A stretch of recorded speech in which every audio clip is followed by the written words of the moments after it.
Sekretaris Kabinet Republik Indonesia, Letnan Kolonel Teddy Indra Wijaya.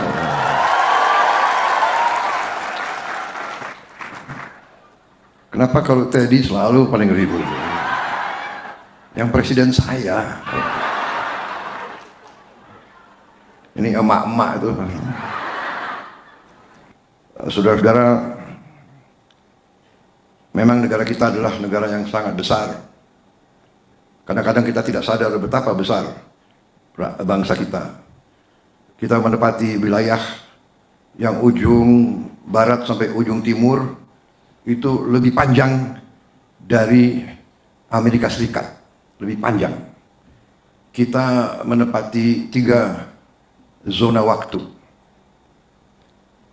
Kita menepati wilayah seluas London sampai Moskow. Di Eropa mereka memiliki organisasi yang namanya Uni Eropa, anggotanya 27 negara kalau tidak salah, 26 atau 27 negara. Karena Inggris sudah keluar ya, jadi 26 mungkin ya. Bayangkan jumlah penduduk kita juga hampir sama dengan Eropa Barat. Mereka punya 27 negara, 27 menteri keuangan, 27 jaksa agung, 27 panglima tentara, 27 Kapolri, 27 Bappenas, 27 Bank Sentral. Kita hanya punya 1.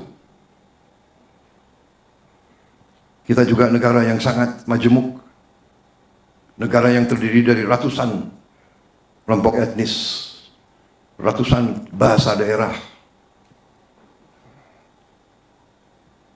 Kalau tidak salah hitungan terakhir 718 bahasa daerah, dan di daerah tertentu masih ada ratusan lagi bahasa suku, bahasa dialek. Di Papua ada satu kawasan yang terdiri dari 17 lembah. Tiap lembah punya bahasa yang lain. Kita bersyukur kita bisa bersatu selama 80 tahun. Kita selalu menghadapi kesulitan. Bukan kita tidak menghadapi kesulitan. Kita lahir melalui perjuangan yang besar, yang panjang. Perjuangan ratusan tahun.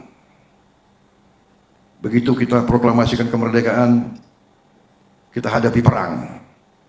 Perang yang di kita, perang kemerdekaan di kita itu khas. Karena yang berperang itu tidak dua pihak. Waktu kita menyatakan proklamasi, ada pihak. Jepang masih di sini. Kemudian Inggris datang. Habis itu Belanda kembali. Ada juga yang berideologi komunis, bikin laskar. Ada yang berideologi negara agama, bikin laskar. Baru Republik Indonesia. Ada 6 pihak yang berperang. 6 tentara. Ada kampung dikuasai oleh Laskar Merah, ada yang dikuasai oleh DITI, ada yang dikuasai oleh Jepang, ada yang dikuasai oleh Belanda, ada yang dikuasai oleh Inggris, ada yang dikuasai oleh Tentara Republik Indonesia. Betapa tantangan yang kita hadapi. Bersyukur akibat pemimpin-pemimpin kita yang handal waktu itu masih muda, dari berbagai kelompok kita bisa bersatu, kita atasi. Kita baru selesai merebut kedaulatan, diganggu terus, diintervensi. Ini bukan saya karang, ini sejarah. Begitu kita rebut kedaulatan, langsung Belanda berusaha membatalkan penyerahan kedaulatan dengan membuat bentuk Angkatan Perang Ratu Adil yang dipimpin oleh Westerling, berusaha membunuh pemimpin Republik, mengambil alih. Ini sejarah. Terus separatis Jadi, saudara-saudara sekalian, negara yang begini besar, negara yang begini kaya, kita sendiri tidak sadar. Kita tidak berminat apa-apa terhadap orang lain. Hanya orang lain saya tidak tahu. Entah iri, entah tidak suka ada suatu negara besar seperti ini. Kita diganggu terus. Saya bicara seperti ini karena tujuan kita bernegara, tujuan kita mendirikan Republik Indonesia adalah agar rakyat yang tinggal di bumi Indonesia, yang hadir di Nusantara ini, agar hidupnya sejahtera. Tujuan kita merdeka adalah rakyat sejahtera.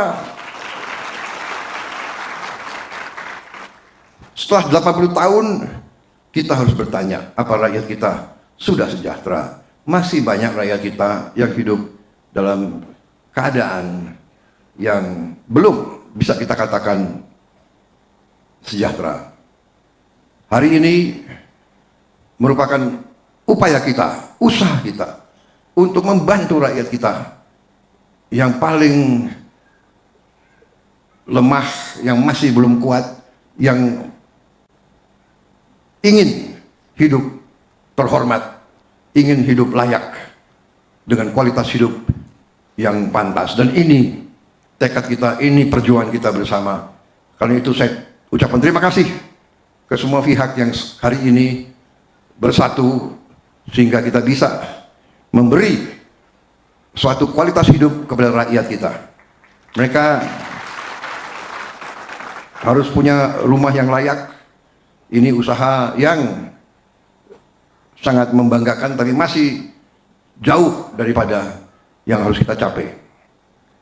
Saya terima kasih kepada Saudara Marwar Sirait, Menteri Perumahan, dan semua menteri-menteri lain. Tidak ada satu menteri yang berhasil. Kita satu tim. Kita satu tim.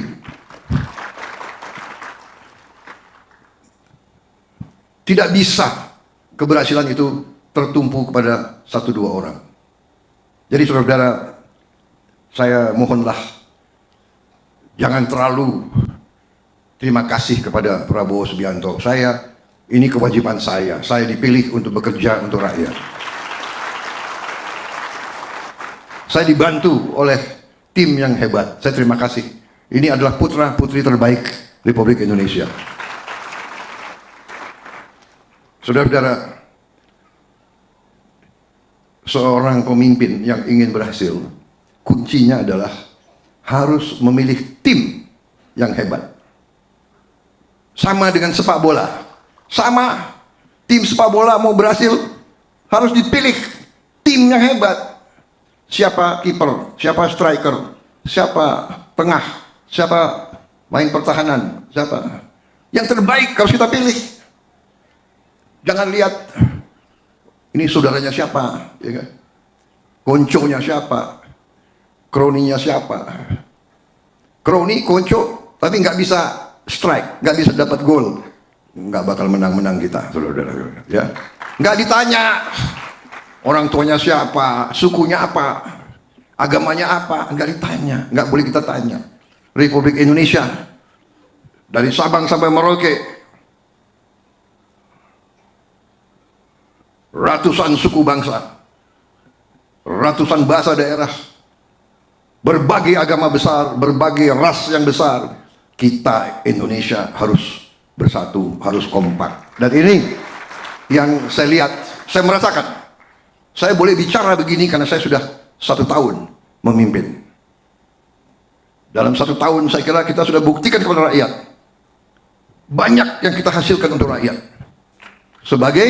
Sebagai satu tim yang kompak. Jadi saudara-saudara, kuncinya adalah kekompakan, kerjasama, unity, persatuan. Dan persatuan artinya harus setia. Setia kepada siapa? Jangan setia kepada orang. Kita harus setia kepada nilai-nilai, setia kepada tanah air, setia kepada bangsa, setia kepada rakyat. Baru kita dapat hasil yang baik. Saya percaya Saudara Marwar Sirait memimpin dengan nilai, karena beliau juga datang dari keluarga pejuang, sama dengan Mas AHY, keluarga pejuang. Saudara-saudara, kalau dari keluarga pejuang, masa mau khianati orang tua atau khianati kakeknya, khianati leluhurnya? Sama ini, mereka-mereka ini semua. Mereka semua adalah darah pejuang. Walaupun anak petani, petani itu pejuang. Petani memberi makan kepada tentara. Tentara tidak dapat makan, tentara nggak bisa perang, saudara-saudara. Jadi kemerdekaan Republik Indonesia dihasilkan oleh wong cilik, oleh petani-petani, oleh nelayan-nelayan, oleh kiai-kiai di pesantren, oleh guru-guru. Itu cara kita mendapat kemerdekaan. Jadi sekarang, hari ini, saya merasa gembira walaupun saya sadar perjalanan masih jauh, cita-cita kita masih jauh. 29 juta rakyat kita masih belum punya rumah. Jadi Pak Ara kerja keras, ya, semua menteri kita kompak, kita cari jalannya. Kalau ada kehendak pasti ada jalan, saudara-saudara. Negara kita kaya, tapi kita kadang-kadang harus koreksi diri. Kadang-kadang kita kurang pandai mengelola kekayaan kita. Sekarang harus kita kelola dengan baik. Kita harus tegakkan hukum, tegakkan peraturan. Negara harus hadir, tapi negara juga harus bersih. Pemerintah harus bersih. Pemerintah tidak bisa mengizinkan institusi-institusinya korup. Saya bertekad berusaha untuk membersihkan aparat, karena aparat adalah yang akan meneruskan, yang akan memberi pelayanan kepada rakyat. Kalau yang memberi pelayanan tidak baik, tidak jujur, saya kira kekayaan terus akan tidak sampai ke rakyat. Jadi ini pelajaran dari semua negara, semua dunia. Ribuan tahun pemerintah yang bersih kunci kebangkitan suatu bangsa. Kesejahteraan akan datang manakala pemerintah kita bersih. Saudara-saudara sekalian, boleh kita anggarkan ratusan triliun, kalau itu tidak sampai ke rakyat, sangat sedih kita. Sangat sedih kita. Ya. Tapi saya terima kasih sekali lagi. Saya didukung menteri-menteri yang setia kepada bangsa dan rakyat. Saya minta ke mereka, jangan setia kepada Prabowo. Prabowo datang, Prabowo bisa pergi. Prabowo manusia. Setia kepada Republik. Setia kepada rakyat. Saya selalu cerita, beberapa bulan sebelum almarhum ayah saya meninggal, Profesor Sumitro, nggak tahu apa saya dipanggil. Dia hanya kasih satu pesan kepada saya.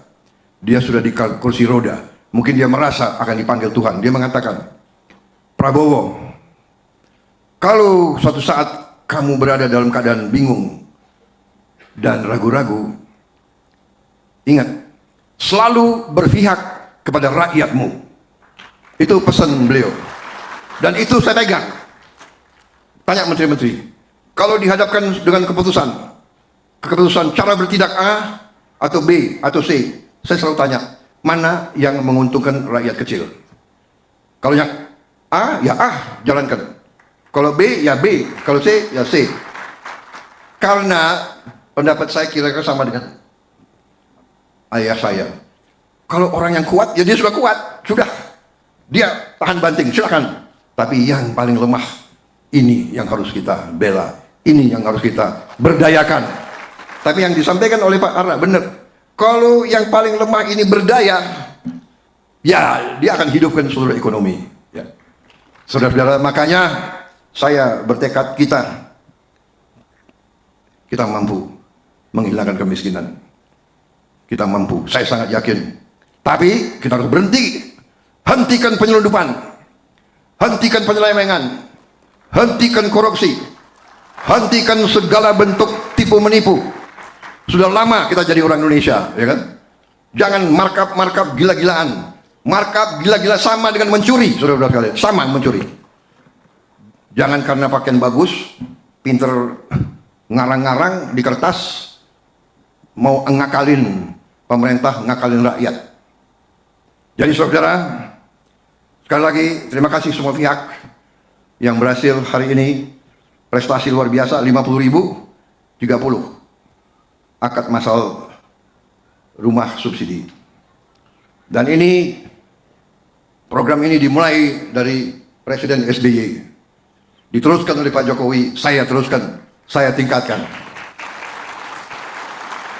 Tidak ada pembangunan bangsa yang tidak dilakukan pada periode yang panjang. Kita di sini karena Bung Karno, kita di sini karena Pak Harto, kita di sini karena semua pemimpin. Saudara-saudara, harus kita sadari, ya, kita harus sekarang menjadi bangsa yang matang, bangsa yang dewasa, ya kan? Demokrasi Indonesia harus demokrasi yang lebih hebat dari demokrasi di tempat lain. Demokrasi kita adalah bersaing. Sesudah bersaing, kerjasama. Siapa nomor satu, siapa nomor dua, nggak ada masalah, ya kan? Saya nggak ada masalah. Sidul jadi wagub di Betawi, benar nggak? Iya kan? Asal lo kerja untuk rakyat, ya nggak apa-apa. Mau merah, mau kuning, mau apa, yang penting kita semua kerja untuk rakyat, saudara-saudara kerja. Nanti datang pemilu, pilkada, ya kita bersaing lagi, benar nggak? Nggak ada masalah, saudara-saudara, ya kan? Itu bangsa yang dewasa. Itu yang harus kita menuju ke situ. Saya kira itu, saudara-saudara. Ini apa? Staf saya bikin pidato bagus banget ini. Tapi tadi laporannya Ara sudah begitu lengkap, benar nggak? Untuk apa saya ulang-ulangi lagi? Mau saudara diulangi lagi saya baca ini? Hah? Ada 18 paragraf ini. Intinya, saya terima kasih sama semua pihak. Terima kasih saya. Penghormatan saya, ini negara yang kita idam-idamkan, negara Pancasila. Ada asisten rumah tangga bisa punya rumah dari gajinya sendiri, ya kan? Ada guru, ada pengemudi ojek, ada, ini yang kita inginkan, saudara-saudara. Dan para pikirkan, nah, para pengembang, ya, perbaiki kualitas rumah-rumahnya, ya, saudara-saudara.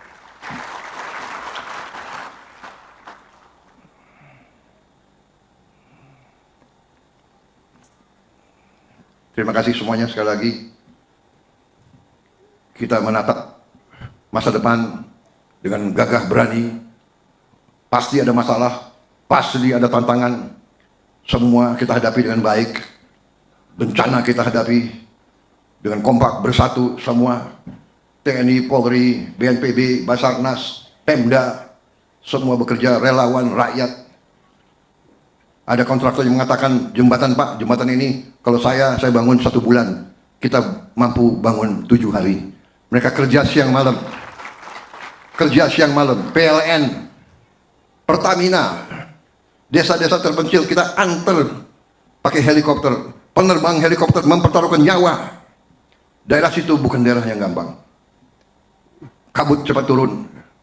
Tapi memang kita bersyukur sebetulnya, ya kita atasi nanti bencana, tapi daerahnya itu daerah yang sangat indah, sangat baik. Nanti saya minta stakeholder juga, bupati, gubernur, saya akan kumpulkan sekarang nanti bagaimana caranya rumah kita bantu rakyat, tapi kita juga harus menjaga kebersihan. Kebersihan desa, kebersihan kecamatan, kebersihan kabupaten, kebersihan provinsi. Kota-kotanya harus bersih, harus asri, harus indah. Caranya bagaimana nanti kita diskusikan, ya. Jadi kota-kota itu harus indah. Saudara-saudara, salah satu penghasil devisa uang yang paling bagus adalah pariwisata. Bagaimana kita berharap wisatawan asing datang ke Indonesia kalau kota-kota kita kumuh, kalau desa-desa kita tidak bersih. Jadi ini nanti habis tahun baru saya akan kumpulkan semua bupati, wali kota dan gubernur, kita brainstorming, kita rembuk, kita kumpulkan juga rektor sama dekan-dekan, kita cari. Saya berharap tiap provinsi, ibu kota, tiap ibu kota kabupaten ada tim arsitektur, panggil dari semua fakultas arsitektur, bantu bupati, bantu wali kota, bantu gubernur, bikin suatu master plan ibu kota provinsi, ibu kota kabupaten kota dan sebagainya, bikin master plan kota yang bersih, yang indah, yang sangat asri. Nanti luar biasa dampaknya. Kita robah Indonesia menjadi beautiful, the beautiful Indonesia, itu yang kita ya. Rakyat kita harus senyum. Saya diberitahu oleh salah satu guru saya, tugas pemimpin sebetulnya sangat sederhana. Tugas pemimpin adalah membuat wong cilik iso gemuyu, orang kecil bisa ketawa dan senyum. Itu artinya mereka hidup layak. Terima kasih. Wassalamualaikum warahmatullahi wabarakatuh.